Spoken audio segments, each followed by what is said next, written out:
Alors, bonjour tout le monde. Je suis Elisa Turchi de Médecins du Monde. En fait, je suis l'assistante de la coordinatrice du projet, Justine Hirschi, qui a malheureusement pas pu se libérer ce matin pour participer à la réunion. Et du coup, elle m'a demandé de venir un peu présenter dans les grandes lignes le projet à sa place. Donc, merci beaucoup pour l'invitation. On est très content de pouvoir participer à cette rencontre. Et j'espère pouvoir être à peu près claire. Je précise que moi, je travaille chez Médecins du Monde depuis septembre, donc je suis relativement nouvelle. Alors, je ne sais pas si j'aurai les réponses à toutes les questions, mais je vais faire au mieux. Et avec moi ici, il y a Aline Forgerie et Gaëlle Gloriès qui travaillent aussi sur le projet. Alors, bon, dans les grandes lignes, Médecins du Monde, c'est une ONG médicale qui a été fondée en 1993, Médecins du Monde suisse, et qui fait partie du réseau international de Médecins du Monde. Euh, Actuellement, Médecins du Monde suisse a des projets dans 10 pays qui vous sont listés là. Et donc, de manière générale, c'est à chaque fois des projets qui visent à soutenir l'accès à la santé pour des personnes plutôt marginalisées ou dans des situations de vulnérabilité. En Suisse, dans chacun des projets, le Médecin du Monde se centre sur trois thématiques principales, les soins palliatifs pédiatriques, la santé mentale ou les violences basées sur le genre. Euh, Ça, c'est des thématiques générales. Bien sûr, on a des projets qui ne sont pas forcément centrés sur ces questions-là, mais c'est un peu les priorités de Médecins du Monde suisse. En Suisse, on a trois projets actuellement, donc avec le troisième qui vient de débuter. À la Chaux-de-Fonds, il y a la maison de santé. Je ne sais pas si vous connaissez déjà, mais c'est un espace où des infirmières offrent des consultations gratuites pour les personnes en procédure d'asile ou sans papier ou en situation de vulnérabilité. En ce moment, elles sont aussi pas mal mobilisées pour les tests Covid. À Neuchâtel, enfin dans tout le canton de Neuchâtel, on a aussi le projet PASS, donc qui s'adresse aux travailleurs et travailleuses du sexe. Et là, on a en fait deux collègues travailleuses sociales qui font un travail de proximité en fait pour permettre l'accès, enfin favoriser, soutenir l'accès à la santé, aussi aux tests de dépistage, à l'information pour les travailleuses et travailleurs du sexe dans le canton de Neuchâtel. Donc aussi bien à Neuchâtel qu'à la Chaux-de-Fonds, au Locle, etc. Et puis, on a notre nouveau projet dans le canton de Vaud d'accès aux soins pour les personnes sans abri. C'est un projet qui est né suite au plaidoyer qui a été fait par les structures d'accueil du canton de Vaud qui ont constaté les problèmes de santé auxquels faisaient face les personnes sans abri, les difficultés d'accès aux structures existantes et qui ont fini par contacter Médecins du Monde, en fait. Et Médecins du Monde suisse du coup, a été très intéressé à s'impliquer avec ces structures et a fait une demande de financement à la chaîne du bonheur qui a accepté de financer la moitié du budget du projet pilote. Donc, pour l'instant, on a la moitié des fonds. On est en train de chercher le reste. Ce qui était vraiment très intéressant avec ce projet, c'est que ça a vraiment été construit, pensé par les associations déjà existantes, notamment Point d'eau, les structures d'hébergement, les MUS, etc. Donc, c'est un projet sur lequel on essaye de collaborer étroitement avec tous ces acteurs-là. Et puis, donc là, on est dans la phase du projet pilote qui est prévu jusqu'au 31 octobre 2022. Alors, l'objectif général, c'est de pouvoir favoriser l'accès aux soins pour les personnes sans abri du canton. Et concrètement, ça passe par l'idée de compléter l'offre des prestations qui existent déjà en mettant en place des consultations infirmières au sein même des lieux d'hébergement d'urgence avec l'idée que pour les personnes, c'est peut-être plus facile d'accéder à un infirmier, une infirmière qui est déjà sur place dans un lieu où la personne se rendra pour dormir que de devoir prendre un rendez-vous, aller dans une autre structure, se déplacer.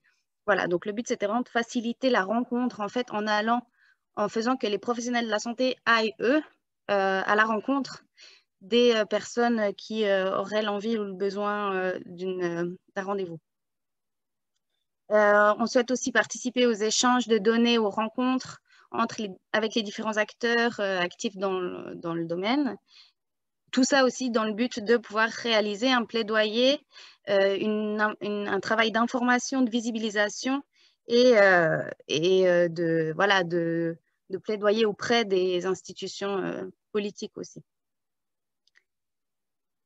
Notre équipe est composée de deux fantastiques infirmiers-infirmières, donc Aline Forgerie et Gaëlle Gloriès, qui sont ici connectés. Et je les laisserai vous expliquer un peu mieux le déroulement des permanences par la suite.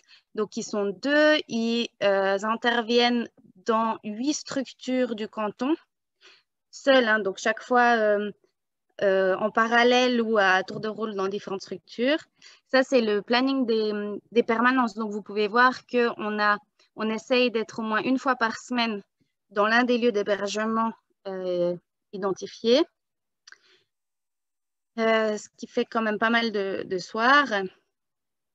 Et ça, c'est les premières statistiques. Donc, afin de réaliser un travail de plaidoyer, on essaye vraiment de collecter des statistiques que l'on peut collecter. Donc, on ne va pas demander des informations confidentielles ou voilà, délicates aux personnes. Mais on a pu au moins déjà voir que depuis... donc, Aline a commencé le début décembre, sauf erreur, ses permanences, et Gaëlle le 1er janvier. Depuis là, donc, il y a déjà 44 permanences qui ont eu lieu, durant lesquelles 163 personnes sont venues consulter, sachant que, ils vous le diront eux-mêmes après, mais apparemment la demande est en augmentation. Il y a eu 113 nouvelles personnes et 50 en fait qui sont revenues, qui reviennent pour un suivi avec l'infirmier ou l'infirmière. Parmi elles, 15 femmes, 98 hommes, donc il y a quand même une grande majorité d'hommes et des personnes d'une vingtaine de nationalités différentes. À ce stade, on a aussi pu voir que les motifs de consultation sont principalement liés à des questions, des affections cutanées, donc ça peut être des plaies, par exemple, ou d'autres problèmes dermatologiques, et aussi beaucoup de soutien psychosocial. Donc, à nouveau, je pense que peut-être Gaëlle vous dira voilà, les raisons pour lesquelles les gens viennent, mais il y a vraiment un réel besoin apparemment de simplement discuter, de contact social. Voilà. Ensuite, pas mal de problèmes bucco-dentaires et des problèmes de dents, en fait. Et d'ailleurs, par rapport à ça, on est en train aussi actuellement de regarder vers comment et où on peut réorienter les gens qui ont besoin d'interventions spécifiques, que ce soit par exemple des soins dentaires ou autres. Alors, on sait qu'il y a Point d'eau et d'autres structures qui existent déjà. Après, on sait aussi que c'est des structures qui ne sont pas simplement débordées, chargées, avec parfois des listes d'attente. Donc, on est en train de réfléchir à ça, à voir comment on peut après essayer de peut-être proposer des réorientations voilà, aux personnes qui en ont besoin. Voilà, dans les grandes lignes, maintenant je vais arrêter mon partage d'écran si j'arrive. Comment je fais ça? Alors. C'est fait, c'est bon. C'est fait, merci. Oui. Merci, c'est gentil. Pas de souci. Gaëlle, est-ce que tu veux prendre le relais? Est-ce que tu es là? Oui, je suis là. Ok, alors peut-être je te laisse continuer. Vidéo aussi. Pour voilà, expliquer un peu concrètement comment ça se passe pour toi. Et puis, ben voilà, je me mets en off. J'espère que c'était à peu près clair. Ok. Du coup, bonjour à tous. Gaël Gloriès, infirmier pour le projet Médecins du Monde. Je précise aussi que je travaille pour le Point d'eau à Lausanne à côté. Donc, vous avez peut-être eu écho aussi de mon investissement d'abord au Point d'eau et puis par la suite pour le projet Médecins du Monde. Donc voilà, après les permanences ont débuté du coup depuis plus ou moins 2 mois. C'est encore tout frais et puis on est encore essaye pardon d'apprivoiser aussi le public et puis de se faire connaître gentiment du réseau. Ce pourquoi aussi on participe aujourd'hui et merci pour l'invitation d'ailleurs Thibaut, parce que la majorité du travail va aussi se consacrer à ça, c'est créer du lien entre tous les acteurs et pouvoir favoriser au mieux en fait l'accès aux soins de ce public et de ces personnes-là. Donc pour l'instant, l'écho et les retours sont très favorables, que ce soit de la part des travailleurs sociaux qui sont dans les structures ou enfin, du public qui fréquente ces structures-là. Voilà, comme disait Elisa, principalement les demandes pour l'instant, c'est beaucoup d'orientation dans le réseau, d'informations sur quelles possibilités et quels services peuvent avoir ces personnes-là. Et puis après, quelques demandes aussi plus spécifiques à des soins de santé. Mais pour l'instant, c'est vraiment plus de l'information.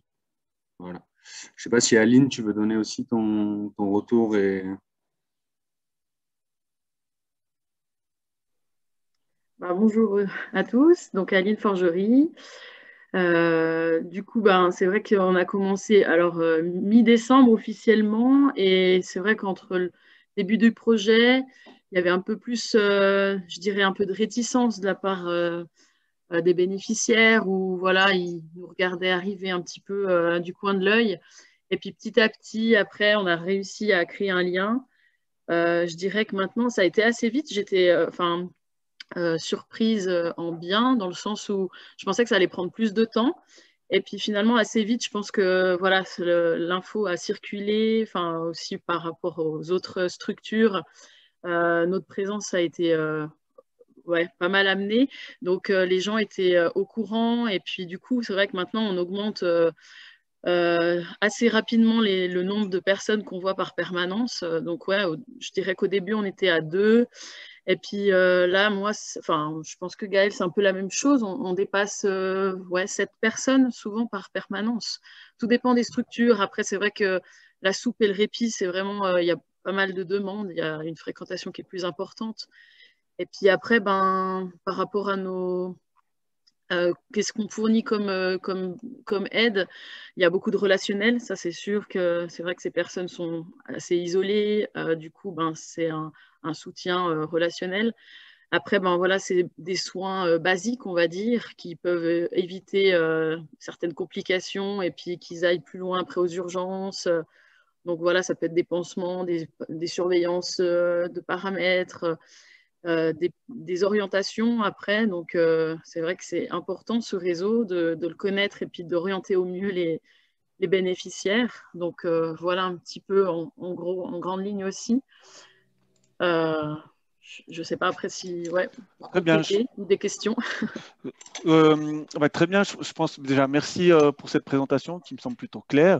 Je tenais juste aussi à préciser, c'est vrai que les initiateurs de cette démarche, c'est le Sleep-In surtout, qui avait lancé en tout cas cette idée, qui a beaucoup travaillé sur l'élaboration de ce plaidoyer. Je crois que Malik est là, je pense que c'est déjà une première victoire d'avoir obtenu ces fonds de la chaîne du bonheur, et puis je crois que c'est plutôt reconnu.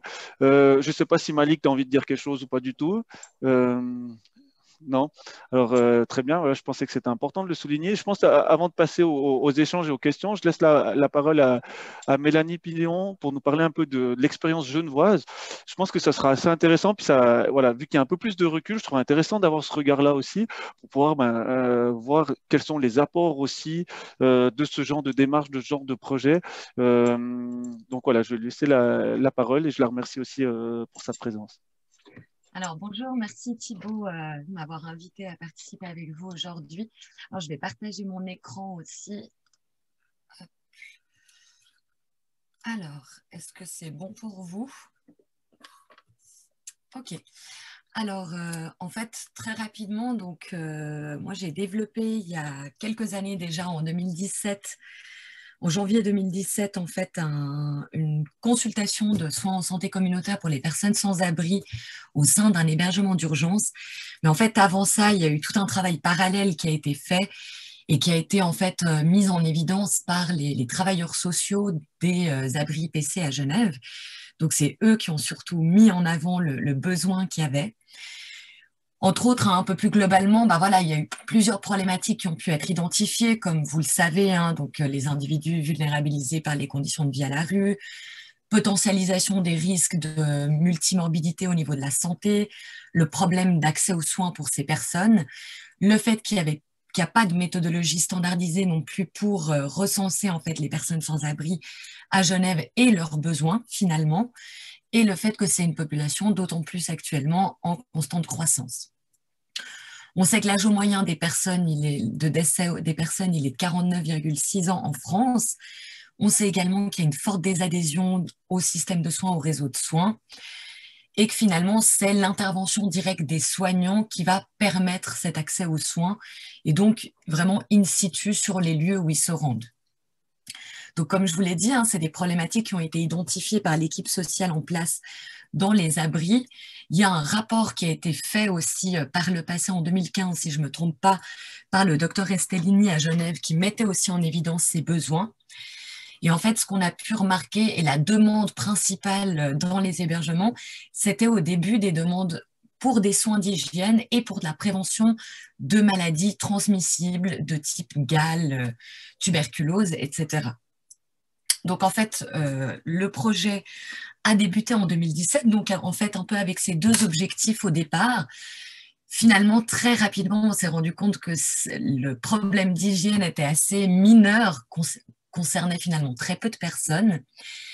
Et c'est là que j'ai décidé finalement de mettre quand même une vraie consultation de santé en place. Donc, ce projet pilote, il s'est déroulé sur 2 phases d'intervention. À l'époque, les abris PC, 7 abris PC n'étaient ouverts que l'hiver, donc que pendant la saison hivernale. Donc, la première phase d'intervention, elle a eu lieu de janvier au 31 mars 2017, puis la deuxième du 1er novembre au 3 avril 2018. On a décidé de faire une collecte de données en continu, c'est-à-dire par rapport à ce que les personnes pouvaient nous amener comme information, mais également par rapport aux consultations de santé, aux indications de consultation. À cette époque-là, il y avait donc une présence infirmière tous les soirs sur place, un peu avant l'ouverture, en fait, de 18h. On ouvrait les abris à 19h15 jusqu'à 23h environ. Donc, les objectifs qu'on a très rapidement mis en place, c'était de dispenser des soins spécifiques, répondre aux besoins de santé, détecter précocement les risques d'atteinte à la santé, mettre en place finalement un suivi régulier des personnes qui en avaient besoin et qui n'avaient pas accès aux soins, mettre en place aussi des actions de prévention et de promotion de la santé et de faciliter l'adhésion des bénéficiaires au réseau de soins. Un des objectifs importants était aussi de réduire les interventions du 144 parce qu'en effet, l'équipe sociale en place faisait très souvent appel au 144 parce qu'eux n'étaient pas en capacité finalement de répondre aux besoins de santé. Les personnes ne voulaient pas se rendre par elles-mêmes aux urgences et du coup, ils devaient systématiquement appeler le 144. Comme résultat, sur cette phase pilote, donc on a eu 2608 consultations réalisées sur 9 mois, environ 11 consultations en moyenne par soir, c'est-à-dire qu'il y a eu quand même des soirs où on a pu avoir jusqu'à 25 consultations. Sur le projet pilote, 292 personnes qui ont bénéficié de la consultation, donc 63%, et 64 personnes qui ont pu être inscrites dans le réseau de soins. Ce 63%, aujourd'hui, il est beaucoup plus important, mais également parce qu'on cible mieux l'accès à ce type d'abri PC. C'est-à-dire que les problématiques de santé, les personnes avec des problématiques de santé vont plutôt être orientées sur cet hébergement d'urgence que sur les autres. Donc aujourd'hui, on est plutôt autour des 85% de fréquentation de la consultation. Et bien évidemment, l'inscription dans le réseau de soins, ça a bien augmenté aussi. Donc, voilà un peu la répartition du type de prestation. Donc, les soins d'hygiène, comme vous pouvez le constater, ça représentait moins d'1%. Donc, finalement, ce n'était pas un vrai problème. Suivi de maladies chroniques, on en était à 46%, plaintes somatiques 32%, sans santé mentale, on était à 19%. Aujourd'hui, on est assez proche des 30-40% également. Donc, les bénéfices relevés, voilà, mise en place d'actions de promotion de la santé, d'évaluation clinique, une détection précoce et prévention des risques liés aux maladies chroniques, et une potentialisation de la collaboration dans le réseau socio-sanitaire. Donc ça, c'est très important, c'est que ça nous a permis vraiment de mettre en place une collaboration efficace, un réseau autour de ces personnes, finalement un peu un filet protecteur de soutien pour pouvoir réagir rapidement face aux différentes situations. On s'est également rendu compte, parce que dans les hébergements d'urgence, c'est souvent des... Voilà, hein, c'est très communautaire, donc c'est plutôt des espaces communs, que finalement, notre consultation, elle permettait un espace de répit individuel à ces personnes. Donc voilà la suite, c'est-à-dire qu'il y a eu un accès direct aux soins, donc on était sur place, une adhésion au système de soins, une orientation et inscription dans le réseau de soins, donc comme je vous l'avais dit à ce moment-là pour 64 personnes, et une diminution de 33% des interventions du 144 et du recours aux services d'urgence. Donc en conclusion, ce projet il a permis de diminuer les inégalités sociales de santé, détecter précocement et prévenir les risques d'atteinte à la santé, de limiter l'impact et les comorbidités liées à une non-prise en soin des maladies chroniques, somatiques et psychiques, contribuer à l'augmentation du bien-être psychique des bénéficiaires, les orienter, inscrire et faciliter l'accès des personnes sans abri au réseau de soins. Dans les implications pour la pratique, finalement, voilà, hein, comme je vous ai dit, ça permet d'identifier les problématiques de santé, de répondre aux besoins, d'offrir un accès direct aux soins et de réduire les impacts économiques et sanitaires du non-recours aux prestations. Depuis 2018, en fait, donc à la suite de ce projet, on a pu ouvrir un hébergement d'urgence à l'année à travers un partenariat avec la Croix-Rouge. Donc, en fait, on a changé de casquette. Hein. Finalement, pendant le projet pilote, on était avec une casquette HUG. De avril 2018 à novembre 2018, l'abri PC est passé aux mains de la Croix-Rouge et nous aussi, donc avec voilà, une casquette Croix-Rouge. En novembre 2018, la ville de Genève a repris l'hébergement d'urgence à l'année.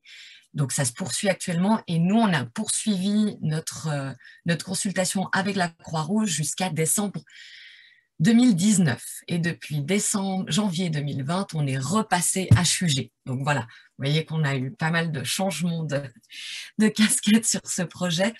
Donc, aujourd'hui, on est HUG avec un hébergement d'urgence Ville de Genève sur une structure qui est maintenant sortie des abris PC, donc qui est sur terre, et qui est ouverte à l'année pour les grands précaires, les ayants droit et les personnes ayant des problématiques de santé. Donc ça, c'est actuellement. Aujourd'hui, la consultation, elle se poursuit avec une présence de 5 jours sur 7 pour des questions de financement, finalement, et une équipe de 4 infirmiers sur place qui tournent sur les différents soirs. Voilà. Merci beaucoup. Merci beaucoup pour cette présentation. Je pense que ça peut être aussi intéressant finalement pour Médecins du Monde pour trouver des arguments, pour voir aussi les choses qui ont fonctionné, les retombées positives de ce genre d'action. Je ne sais pas si vous avez peut-être encore une remarque ou une question, Médecins du Monde. Sinon, je laisse la parole déjà aux autres personnes, ceux qui ont des questions ou des remarques.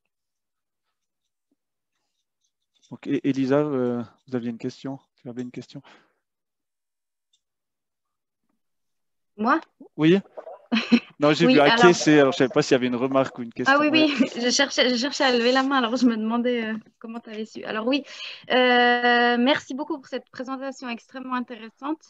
Du coup, je me demandais juste dans les cas où justement des suivis particuliers la nécessité d'un suivi spécifique est constatée.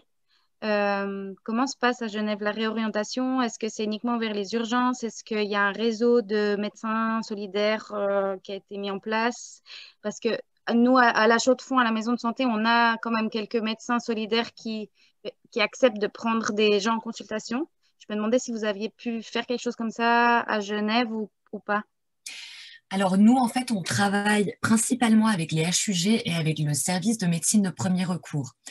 Le service de médecine de premier recours, il a une consultation qui s'appelle la CAMSCO, et en fait, qui a été créée vraiment pour les personnes qui n'ont pas d'assurance maladie, mais également les personnes qui pourraient avoir une assurance maladie, mais qui n'ont absolument plus les moyens d'y recourir. Donc, finalement, c'est comme si elles n'en avaient pas. Donc, en fait, on travaille principalement avec la CAMSCO et avec le service de médecine de premier recours. Ok, merci beaucoup. De manière générale, est-ce qu'il y a des questions ou des remarques, que ce soit à l'intention de Médecins du Monde ou auprès de Mélanie Pinon concernant ces projets? Bon, volontiers, j'aurais posé une petite question à Mélanie, du coup. Oui. Quand vous parlez de personnes inscrites dans le réseau de soins, c'est quoi concrètement? Alors, c'est des personnes, soit qui n'étaient pas connues du réseau de soins, donc pour X, Y raison, donc qui n'ont jamais accédé aux soins ici en Suisse. Et je dirais, alors voilà, à Genève, c'est très différencié. On a ce qui est le programme santé migrant, donc qui va concerner toutes les personnes relevant du droit d'asile avec une consultation particulière. Et il y a la CAMSCO qui, elle, justement, est plutôt pour les personnes qui ne font pas partie du droit d'asile. Donc, c'est vraiment des personnes qui n'avaient jamais accédé aux soins à Genève et qu'on va orienter, inscrire, ou des personnes, par exemple, qui ont pu par le passé, mettons il y a 15-20 ans, accéder aux soins, mais qui n'y accèdent plus du tout depuis de nombreuses années, qui parfois ont un syndrome d'auto-exclusion, par exemple. Donc, elles ne vont pas forcément vouloir accéder ou pouvoir accéder. Et donc, on est un peu ce relais. On établit un premier lien sur la consultation qui parfois peut durer jusqu'à 2 ou 3 ans avant qu'ils accèdent ailleurs. Mais voilà, c'est un peu ces personnes-là. Ok. Et du coup, dans l'idée de favoriser la venue de ces personnes, vous disiez à la consultation en priorité, ça marchait comment concrètement? C'était au moment de la... Parce que vous n'avez pas de système de réservation, je pense.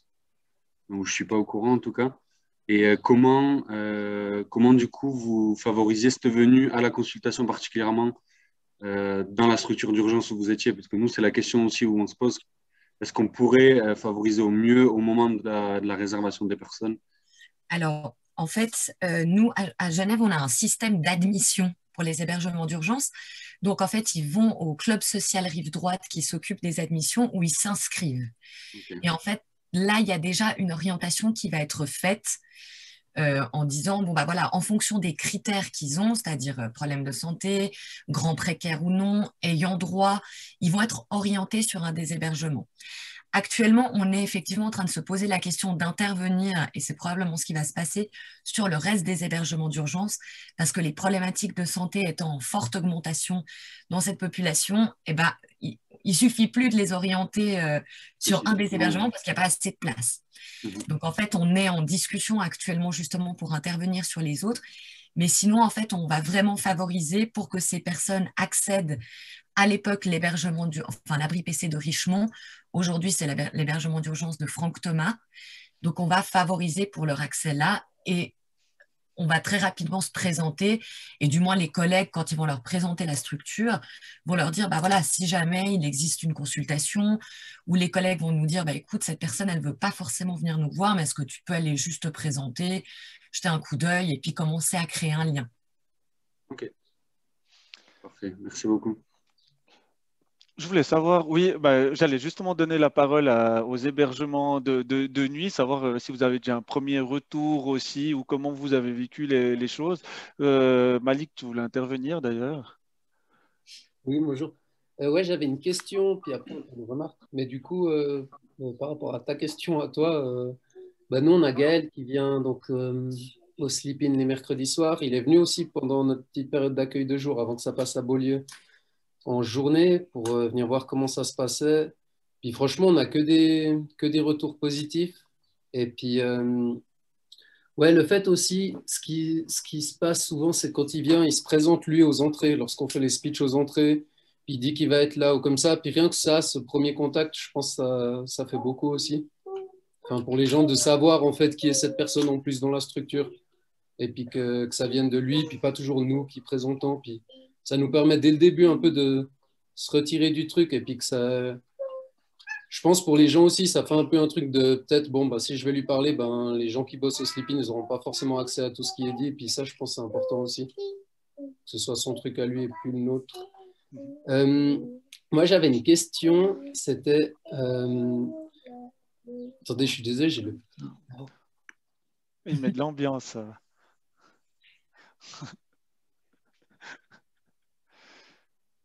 Ouais, voilà. Du coup, ma question, c'était en fait d'ordre financier pour le projet à Genève. Ce que je me demandais, c'est en fait, c'est la commune, c'est le canton, qui c'est qui finance ça? Parce que, en fait, avec le projet Médecins du Monde, au final, ce qui s'est passé, puis qui se passe bah, peut-être souvent comme ça, mais qui est un peu dommage, c'est qu'au final, c'est pas l'État qui a financé ce type de prestations qu'on considère importantes et nécessaires dans les structures. Pour l'instant, ça se fait par un réseau un peu autre, privé. Mais à terme, ben, la phase test, elle dure 2 ans. Ben, à terme, le but, ce serait que sur le canton de Vaud, en fait, ce soit repris par l'État. Et puis du coup, c'est savoir juste sur Genève pour avoir 2-3 indications comment ça s'est passé, quoi. Alors, comme je vous ai dit, hein, on a changé passablement de fois de casquette aussi, et entre autres pour des raisons de financement. Donc, tout d'abord, en fait, le projet pilote, il a été financé par la ville de Genève. Donc, la ville de Genève, donc la commune, en fait, a mis l'intégralité sur un fonds de donateurs, il me semble, a mis l'intégralité du budget pour financer le projet pilote. Donc, jusqu'à avril 2018. Et ensuite, avec le projet d'hébergement à l'année, sur cet abri PC, c'est là que la Croix-Rouge est rentrée en jeu. Et elle a dit, bah voilà, nous, on est OK de financer un projet pilote d'hébergement d'urgence ouvert à l'année, pour autant qu'il y ait la consultation. Donc là, ça a été la Croix-Rouge qui a financé pendant 6 mois l'intégralité, puis la consultation pendant encore 6 mois, donc au total une année et demie, la consultation. Et là, actuellement, c'est les HUG qui ont mis en fait un poste pour cette consultation. Donc, les HUG financent actuellement, pas que je me trompe, mais 60% de la présence et 25% est financé par la ville de Genève, à nouveau. Donc, c'est les HUG en fait qui gèrent l'intégralité parce que, voilà, au niveau santé, mais il y a quand même encore un financement de 25% qui est octroyé par la ville, par la commune de la ville de Genève. Donc, au niveau du canton, on n'a absolument aucun financement. Okay, ni d'ailleurs pour les hébergements d'urgence. Là, le canton a donné une petite partie pour les associations aussi, mais en très grande partie, c'est la ville de Genève qui prend sur ses fonds pour les hébergements d'urgence de la ville de Genève et maintenant qui contribue aussi aux différents sleep-in, etc., qui sont mis en place par le secteur associatif.